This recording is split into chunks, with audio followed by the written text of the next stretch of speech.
हर हर महादेव, जय भोलेनाथ। दोस्तों आइए जानते हैं कुछ बहुत ही महत्वपूर्ण बातों के बारे में, बहुत ही महत्वपूर्ण उपायों के बारे में, जानकारियों के बारे में।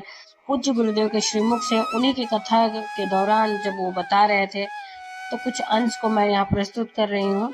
तो चलिए सुनते हैं उन्हीं के श्रीमुख से बहुत ही महत्वपूर्ण जानकारी। हरतालिका तीज का पूजन व्रत कुंवारी कन्या कर सकती है, शादी होने के बाद भी नारी कर सकती है। अंतिम अवस्था तक प्राण छूटे तब तक हरतालिका तीज का व्रत नहीं छोड़ना चाहिए।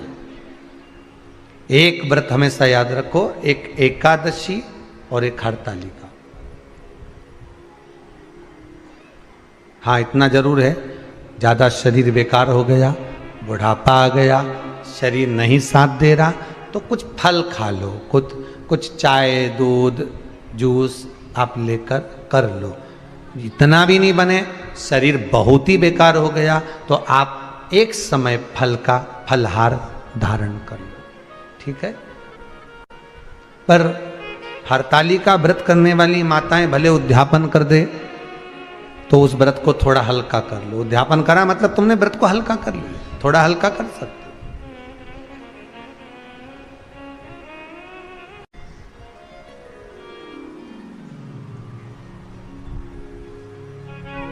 हरतालिका तीज का जो व्रत का उद्यापन करते हैं उसमें 5 चीज रखते हैं ना, 5 कपड़े स्त्री के, 5 कपड़े पुरुष के, 5 तरह का अनाज, 5 तरह का फलहार, 5 तरह का फल। तो 5 तरह का जो फल रखाता है हरतालिका तीज के उद्यापन में, दुनिया के लोग उस 5 तरह के फल को केला गिन ले, पपीता गिन ले, मौसम्बी गिन ले, और अनार गिन ले, संतरा गिन ले, सब कुछ गिन लेते हैं, पर उस 5 तरह के फल में धतूरे को नहीं गिनते। पर शिव कथा में वर्णन आता है, हरतालिका तीज के उद्यापन में लिखा हुआ है, सबसे पहले 5 फल अगर गिनना है तो उसमें पहले धतूरे को गिनो, क्योंकि शंकर को वो प्रिय होता है, शंकर उसको स्वीकार कर लेता है। और धतूरा शंकर भगवान को क्यों चढ़ाया जाता है उसका प्रसंग आपको पहले भी कहा, आज फिर कहते हैं। धतूरा जब हम भगवान शंकर को समर्पित करते हैं तो हमारा कोई कार्य अटक रहा होता है, जिस कार्य को बार बार एग्जाम में बैठे हो, बार बार परेशान हो रहा है, बार बार इंटरव्यू देने जा रहे हो, नहीं हो रहा, एक बार धतूरे को हृदय से, भगवान को प्रेम से, करुणा सागर मेरे शंकर को दिल से एक बार वो धतूरा भगवान से विनती कर कर उसको चढ़ाओ तो सही, भगवान तुम्हारा कार्य सफल कर देगा। पर दिल से चढ़ाना, हृदय। हरतालिका तीज की पूजन करने वाले को चाहिए कि बालू का, मिट्टी का शिवलिंग बनाना चाहिए। फुलेरा जो बनाया गया है ऊपर शंकर जी के ऊपर लटकाने के लिए, टांगने के लिए, उसके नीचे शिव, पार्वती, गणेश जी की सुंदर बालू की मूर्ति बना लेना चाहिए, पार्थिव लिंग का निर्माण कर लेना चाहिए। शिव की आराधना करना चाहिए।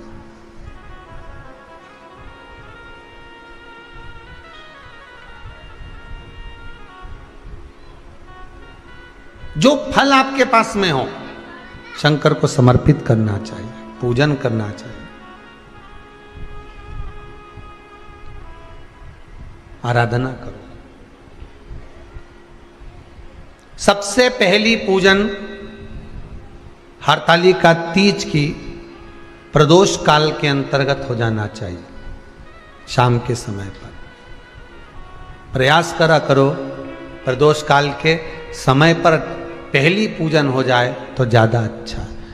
पर लोगों की आदत रहती है कि 8 बजे तक, 8:30 बजे तक, 9 बजे तक पहली पूजन करें, फिर दूसरी आराम से, फिर तीसरी, फिर आराम से, फिर चौथी। तो ऐसा सब अपने अपने हिसाब से। पर शास्त्र रीति कहती है कि प्रदोष का जो समय होता है, प्रदोष काल जो होता है, शाम का जो समय होता है, उस समय पर हरतालिका तीज की पहली पूजन हो, जिससे आपका स्मरण चित्त शंकर भगवान में उस घड़ी, उस पल, उस क्षण में आप शिव के हो जाएं और शंकर आपका हो जाए। हाँ, अगर किसी के आने में देरी हो, कोई आ नहीं पा रहा है, बहुत देरी हो रही हो, तो हरतालिका पूजन व्रत वर्णन करता है कि शिवलिंग का निर्माण, पार्वती जी की मूर्ति का निर्माण, गणेश जी का निर्माण और फुलेरा जो बनाया हुआ है, ये प्रदोष काल के पहले बनकर तैयार हो जाना चाहिए।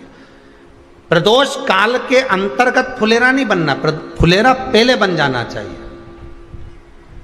और बहुत विशेष बात ध्यान रखिए हरतालिका तीज की, कि शंकर जी का जो अपने स्वरूप बनाया है, पाटे में, थाली में, चौकी पर, चौरंग पर जो स्वरूप बनाया है, वो पहले नहीं रखना है।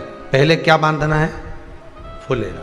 पहले फुलेरा बांधिए, उसके बाद उसके नीचे शंकर जी को रखिए। कई अब जो हरतालिका तीज का पूजन करते हैं तो उनके लिए हो गया, अब दूसरे के लिए भी सुन ले।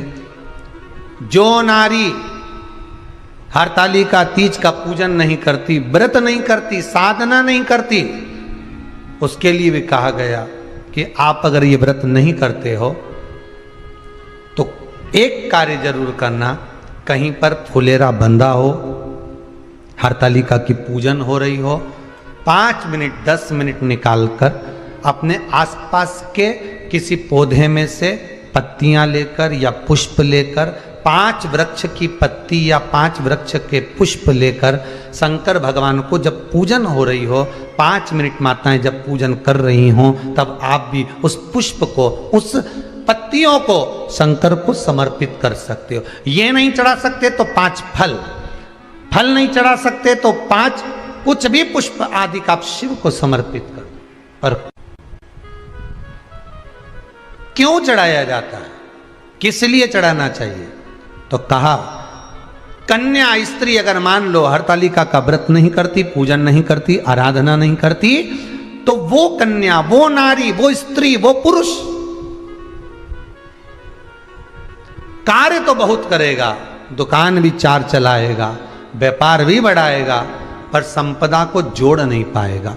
1 रुपये कमाएगा, 1.25 रुपये खर्च वाला काम चलेगा। हस्त नक्षत्र में जो तृतीया पड़ती है, हस्त नक्षत्र के अंतर्गत जो तृतीया का महत्व कहा गया है, वो संपदा को बढ़ाती है, मनोकामना को पूर्ण करती है। इस नक्षत्र के अंतर्गत जो तृतीया आती है, वो मनोकामना को पूर्ण कर कर चली जाती है। इसलिए शिव की आराधना के लिए प्रथम माने।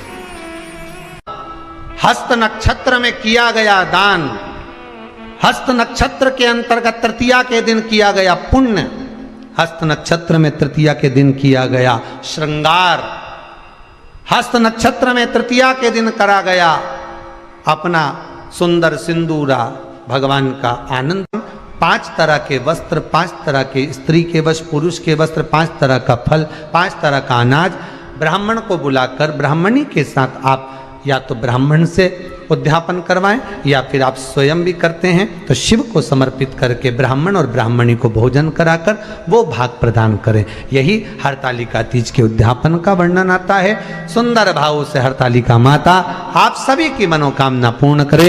हर हर महादेव। थोड़ा ध्यान लगाकर सुनना, हरतालिका तीज शिव महापुराण की कथा ही नहीं है। आप जो तीज करते हो, हरियाली करो चाहे सातुड़ी करो, उस तीज की महत्वता क्या है, इस हिंगोली की शिव महापुराण की कथा में अपने को समझना है कि उसकी मूल तत्वता, उसकी महत्वता है क्या, उसका महत्व क्या है।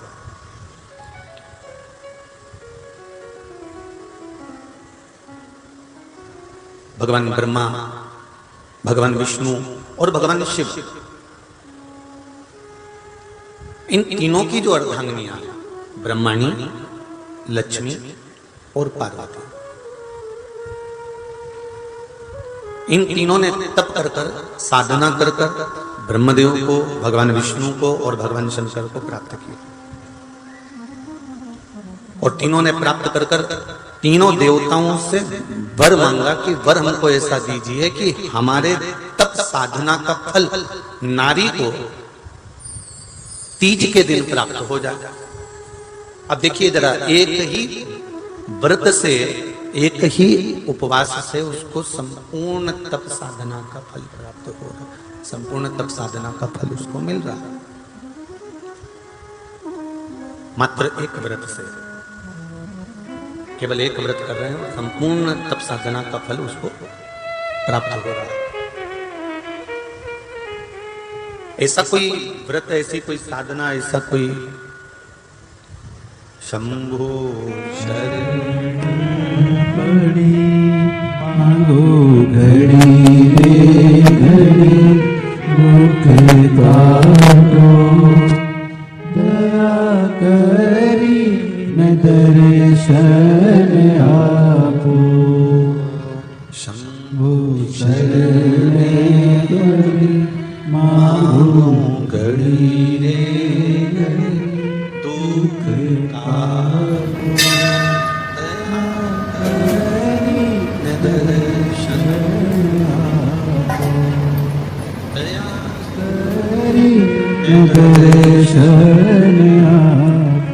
तो ब्रह्माणी ने ब्रह्मदेव से मांगा, लक्ष्मी जी ने भगवान विष्णु से मांगा, पार्वती जी ने भगवान शिव से मांगा कि ऐसा वर दे दीजिए जिस वर से एक ही व्रत करने से संपूर्ण फल की प्राप्ति हो जाए, संपूर्ण फल मिल जाए। ऐसा एक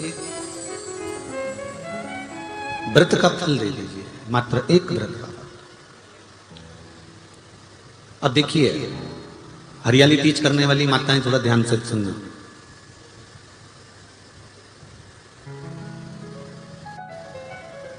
हरियाली तीज जब माताएं करती हैं तो एक हरियाली तीज, एक गणगौर की तीज,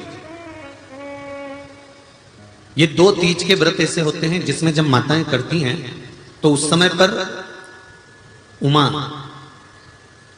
ब्रह्माणी और लक्ष्मी, इन तीनों की आराधना का फल उसको केवल एक व्रत से प्राप्त हो जाता। अब देखिए दूसरा सातुड़ी तीज।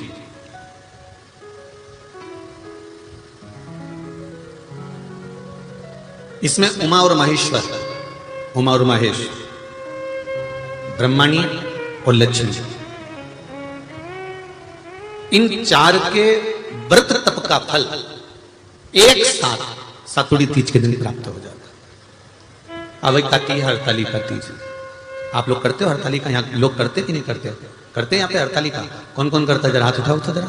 अरे सभी करते हो, रखो रखो, बहुत बढ़िया, बहुत अच्छी बात। एक आती है हरतालिका तीज। इस तीज का व्रत माता पार्वती बेल वृक्ष के आनंद के साथ में फुलेरा बनाकर करती है, और जिसमें इस हरतालिका में माता पार्वती जी के जितने जन्म पहले हुए हैं, माता पार्वती का जन्म तो 52वें नंबर का, 52 नंबर पे माता पार्वती का जन्म है।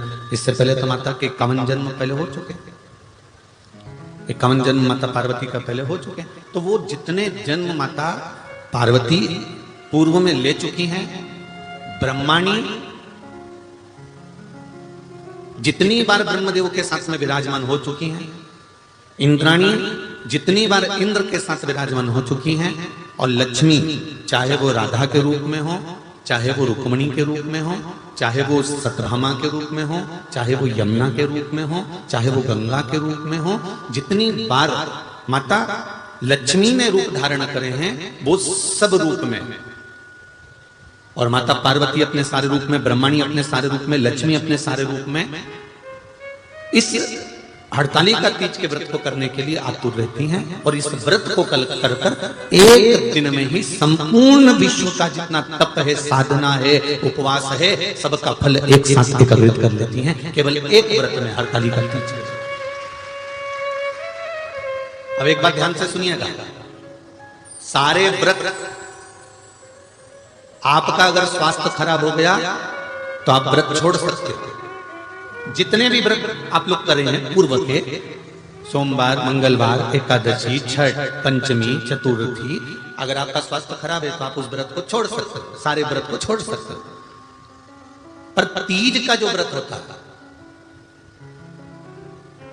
हरतालिका जो व्रत होता है, ये व्रत एक बार लेने के बाद जब प्राण छूटते हैं तभी ये व्रत समाप्त होता है, अन्यथा बीच में ये व्रत समाप्त नहीं। ये व्रत समाप्त होता ही नहीं। अगर शरीर से नहीं बनता कि अब हमारी अवस्था हो गई, अब शरीर से नहीं बन रहा है, तो भले एक पहर की पूजन कर कर, एक पहर का नियम धारण कर कर, एक पहर का स्मरण कर कर, एक पहर का पूजन कर धारण करो, और उसके बाद में भले आप थोड़ा सा जो भी आपको लेना है वो कर लो, पर इस व्रत को करना ही पड़ता है। इस व्रत का नियम ही यही है। इस व्रत पार्वती मैं तुम्हें प्राप्त हुआ हूं, यह हरतालिका तीज के व्रत का फल है। शिव जी कहते हैं पार्वती, जो नारी हरतालिका तीज के व्रत का स्मरण करती है, फुलेरा जो बांधा जाता है उसमें 5 माला से ज्यादा माला लटकना चाहिए, 5 से कम नहीं। कितनी? जैसे माला जो लटकाते हो वो 5 से ज्यादा होना चाहिए। 5 तो जया, विषहरा, शामलीबारी, दौतली, देव, इससे अधिक होगी चलेगा, पर इससे कम फुलेरे के अंदर माला नहीं होना चाहिए महाराज। दूसरा, फुलेरा जहां हरतालिका व्रत हो वहीं पर बांधा जाता है। हरतालिका तीज का व्रत एक ऐसा व्रत होता है जो मरते दम तक रहता है। इस व्रत को छोड़ा नहीं जाता। ये नहीं किसी और वाले गुरुजी ने कहा और अपन ने एक बार कर लिया और अगली बार वो व्रत गायब हो गया, ऐसा नहीं होता। हरतालिका तीज अखंड सौभाग्य के लिए, वंश वृद्धि के लिए, कार्य सिद्धि के लिए, और कुंवारी कन्याएं उत्तम वर प्राप्ति के लिए, आनंद सुख के लिए करती हैं। ऐसा नहीं है कि केवल स्त्री ही करती है। जब नारी किसी कारणवश व्रत नहीं कर पाती तो पुरुष इस व्रत को धारण करते हैं। 30 अगस्त को, यही 30 तारीख को, कल 29 है, परसों 30 तारीख को हरतालिका तीज रहेगी। आप सब अपने हृदय से, मन से इस व्रत को कर कर अपने जीवन को सार्थक बनाइएगा। जो करते हैं, कितने लोग करते हो जरा हाथ उठाइए हरतालिका तीज। इतने सारे करते हो? अरे वाह वाह, कर लो, प्रणाम प्रणाम, आपको बहुत बहुत नमन करता हूं, बहुत बहुत सारा। फुलेरा बांधते हो? नहीं, अब की बात बांधना। मंदिर में करते हो तो मंदिर में, घर में करते हो तो घर में। फुलेरा वंश की वृद्धि करता है, फुलेरा अखंड सौभाग्य देता है, फुलेरा मन की कामना को पूर्ण करता है। जो बेटियां जिनका विवाह नहीं हो रहा हो या बेटे जिनका विवाह नहीं हो रहा हो, वो 7 स्थान पर कहीं फुलेरा बंधा हो तो फोन लगाकर पूछना कहां बंधा है, वहां का दर्शन करने, एक फूल में हल्दी कुंकू लगाकर शिव जी को चढ़ाकर फिर वहां से जाना। 7 स्थान के फुलेरे का दर्शन अवश्य करिएगा। जो व्रत नहीं करते हैं उनसे निवेदन है, कहीं हरतालिका हो रही हो तो वहां बैठकर अगर भजन हो रहे हो तो थोड़ी देर भजन गाने चले जाना। अपने मोहल्ले में, कॉलोनी में, सोसाइटी में कहीं हरतालिका तीज का व्रत हो रहा हो तो 2-4 मिनट जाकर दर्शन जरूर करना, जिससे भोलेनाथ आपका अखंड सौभाग्य करे और आपके मन की कामना पूर्ण करे। तो उम्मीद करते हैं जानकारी आपको अच्छी और उपयोगी लगी होगी। अगर अच्छी और उपयोगी लगी तो एक लाइक छोटा सा अवश्य करिए। आप पहली बार मेरे चैनल पे आए तो मेरे चैनल को सब्सक्राइब करिए, बेल नोटिफिकेशन अवश्य दबाइए, जिससे आने वाले वीडियो आपको समय से प्राप्त होते हैं। दोस्तों, कोई भी प्रश्न या सुझाव कमेंट बॉक्स में लिख सकते हैं। फिर मिलते हैं दोस्तों एक नई जानकारी के साथ नए वीडियो में। तब तक के लिए जय भोलेनाथ, हर हर महादेव, श्री शिवाय नमस्तुभ्यम। धन्यवाद दोस्तों।